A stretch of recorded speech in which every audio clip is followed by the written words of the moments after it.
राजस्थान के उदयपुर में हुई घटना की निंदा देश के कोने कोने में हो रही है। खुद राजस्थान के जो हालात हैं मैं आपको उनसे रूबरू कराता हूं। राजस्थान में इंटरनेट सेवा बंद कर दी गई है और 144 लागू कर दी गई है। अब मीडिया को मसाला मिल गया है, नेताओं को बयानबाजी मिल गई है जो धर्म की राजनीति करना जानते हैं। नमस्कार, मैं हूं राशिद और कराता हूं आपको इस मामले से रूबरू कि आखिर वहां चल क्या रहा है। जरा सोचिए कि आप धर्म के नाम पर अब लोग कत्ल करने लगे हैं, धर्म के नाम पर, जाति के नाम पर लोग एक दूसरे की जान लेने लगे हैं। सोचिए कि उनके दिमाग में कितना फितूर भर गया होगा जो उन्होंने इस काम को किया। कितनी बेरहमी से एक इंसान की जान ले ली, दिन दहाड़े उसकी दुकान में जाकर उस पे एक धारदार हथियार से उसकी बेरहमी से निर्मम तरीके से उसकी हत्या कर दी। ये दोनों ही आरोपी, जिनका नाम मोहम्मद रियाज है और गोश मोहम्मद है, इन्होंने जो भी किया उसकी जितनी निंदा की जाए उतनी कम है और इनको कड़ी से कड़ी सजा मिले। किसी भी इंसान को किसी दूसरे की जान लेने का हक नहीं है, धर्म के नाम पर या फिर किसी और चीज के नाम पर। मैं आपको बता दूं कि कोई भी मुसलमान, देश का कोई भी मुसलमान ऐसा नहीं है जो इनके फेवर में बोले, जो इनका समर्थन करे। हर कोई ये कह रहा है जो भी इन्होंने किया वो बहुत गलत किया, बल्कि खुद इनके परिवार वाले जो कि राजस्थान के भीलवाड़ा में रहते हैं वो खुद ये कह रहे हैं, इनके रियाज के भाई भतीजे सब ये कह रहे हैं कि रियाज ने जो किया वो बहुत ही गलत किया। उसने हमारा नाम खराब किया, बल्कि पूरे गांव का नाम बदनाम किया। सुरक्षा के मद्देनजर रियाज के जो घर पे जो उसके भाई, उसके खानदान वाले रहते हैं, जो उसका पुराना घर है, वहां पर पुलिस ने सुरक्षा व्यवस्था कर रखी है ताकि इन्हें कोई दिक्कत ना हो, क्योंकि रियाज ने जो काम किया है वो वाकई लोगों को बरगलाने वाला है। लेकिन इस बरगलाने की शुरुआत कहां से हुई वो भी मैं आपको बताऊंगा, लेकिन आपको ताजा हालात बता दूं कि कोई भी मुसलमान पूरे देश का इनके फेवर में नहीं है, इनका समर्थन नहीं करता। वो बस यही कह रहा है कि इन्होंने जो किया वो गलत किया। अपराधी अपराधी होता है, अपराधी को किसी मजहब से जोड़कर ना देखा जाए। अगर इसने कुछ गलत किया था, जो कि कन्हैया लाल टेलर हैं, फेसबुक पोस्ट की थी उन्होंने और उसके बाद इन्होंने अपनी दुकान कुछ दिनों तक बंद भी रखी थी। फिर वहां पर पुलिस ने मामला भी सुलटाया था कि इन्होंने जो फेसबुक पोस्ट की है वो उस बात को दरकिनार किया जाए। कुछ दिन बाद इन्होंने दुकान खोली और उसके बाद रियाज और गोश मोहम्मद दोनों इनकी दुकान पर पहुंचे और इनकी जान ले लेते हैं। जाहिर सी बात है, अगर कोई कुछ गलत कर रहा है तो उसके लिए पुलिस प्रशासन है, कानून है। लेकिन जिस बात से ये पूरे देश में आग लगी है वो आखिर बात शुरू कहां से हुई? बीजेपी नेता नुपुर शर्मा के बयान से। आपने इससे पहले रांची में देखा कि किस तरह से वहां मोहम्मद मुदस्सिर की जान गई, साहिल की जान गई। वो भी किसी मां के लाल थे, वो भी घर के चिराग थे, वो भी बुझ गए। कन्हैया लाल का भी यही हाल है, वो भी किसी परिवार का चिराग है, वो भी किसी के पिता हैं। इन दोनों ही परिवारों का दुख इनसे पूछिए जिनके घर से किसी की जान जाती है, बाकी और कोई नहीं बता सकता। मैं आपको बता रहा हूं कि धर्म के नाम पर, राजनीति के नाम पर ये जो लोग एक दूसरे की जान लेने पर आमादा हैं वो बहुत ही सबसे घटिया इनकी मानसिकता है। ये कहीं की भी इंसानियत नहीं है।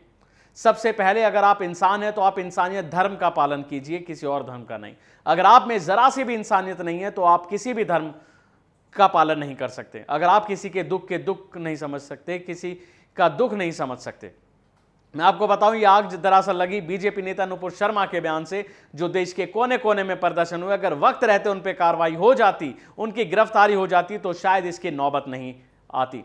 लेकिन हम जो इस मामले, जो कि तूल मामले ने पकड़ा, जो कि पूरे देश के कई राज्यों में इसमें प्रदर्शन हुए और बीते दिन राजस्थान में जो घटना घटी उदयपुर में, वो वाकई हैरान कर देने वाली है। क्योंकि रियाज और गोश मोहम्मद ने ना सिर्फ वारदात के पहले वीडियो बनाया, बल्कि वारदात के बाद भी वीडियो बनाया और इसमें पीएम तक को गाली दी, जिसकी निंदा की जा रही है। बता दें कि माहौल वैसी खराब है, वैसी मीडिया हो या राजनेता हो, सब धर्म की राजनीति करते हैं। इन दोनों लोगों ने, अगर किसी ने कुछ गलत किया है, कन्हैया ने कुछ गलत किया था, तो क्या आप उसकी जान ले लेंगे? अगर उसने कुछ नफरती पोस्ट, मान लीजिए उसने नफरती पोस्ट भी कर दी, तो क्या आप उसकी जान ले लेंगे? इसकी जान लेने का हक किसी को भी नहीं है। अगर उसने कुछ गलत किया है तो आप इसकी शिकायत पुलिस से करते। लेकिन जान लेने की बात कहां से आई? जरा सोचिए कि अब आपने उन्हें कितना बड़ा मौका दे दिया है जो धर्म के नाम पर राजनीति करते हैं। मीडिया चैनलों देखिए, टीवी अखबार देखिए, इन्हें आपने एक और मौका दे दिया है धर्म की राजनीति करने का। आप सुबह शाम आप यही देखेंगे टीवी पर, हिंदू मुस्लिम, मंदिर मस्जिद। अब आपने एक और इन्हें नाम दे दिया है, एक और इन्हें मौका दे दिया है कि इस कौम को बदनाम करने का। मोहम्मद रियाज की अब एनआईए जांच कर रही है, एसआईटी बिठाई गई है, जिस पता चला है कि वो एक इस्लामी जो पाकिस्तान का एक ग्रुप था उससे भी जुड़ा हुआ था। वो क्या ग्रुप है, क्या कार्रवाई करता है, लेकिन उसे गलत तरीके से प्रेजेंट किया जाएगा, अभी तक नहीं पता चला। लेकिन अब इन्हें बताया जाएगा, इनके आगे आगे खंगाले जाएंगे कि ये किसके संबंध में थे, किसकी विचारधारा से प्रभावित थे। ये सब बातें सामने आएंगी इनके गलत काम के कारण। इनके गलत काम के कारण इनकी पूरी कौम को अब बदनाम किया जाएगा और घटनाएं याद दिलाई जाएंगी। मैं आपको बताना चाहता हूं कि आप अगर इस देश में हैं तो लोकतांत्रिक तरीके से चलिए, संवैधानिक तरीके से चलिए। लोकतंत्र आपको सारी इजाजत देता है। लेकिन मैं आपको ये कहूं कि आज की सरकारें ऐसी हैं कि अगर आप कोई भी मुसलमान अगर कोई भी जुर्म करे तो वो नहीं बच सकता। जरा आप सोचिए, यूपी एमपी इसके उदाहरण है। अगर आप हाथों में पत्थर भी लेके मारते हैं ना तो आपके घरों पे बुलडोजर चल जाता है। और ऐसे में, ऐसे संवेदनशील मामले में आप मोहम्मद रियाज और गोश मोहम्मद ऐसी हरकत करते हैं तो इसका परिणाम कौन भुगतेगा? जरा सोचिए। क्या वहां पर अब हालात सामान्य हैं? आप सोचते हैं वहां पर 144 लागू है, इंटरनेट सेवा ठप की गई है, माहौल गर्म है। अगर जैसे गोश मोहम्मद ने और रियाज ने कन्हैया लाल की जान ली, अगर ऐसे कोई गैर हिंदू किसी मुस्लिम की जान ले, फिर उसका जिम्मेदार, अब आगे जो माहौल खराब होगा इसका जिम्मेदार कौन होगा? क्या इन दोनों ने जरा भी सोचा कि हम जो ये करने वाले हैं इसका परिणाम क्या होगा?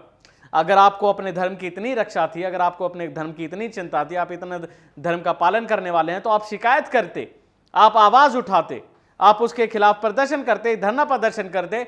संविधान आपको इसकी इजाजत देता है।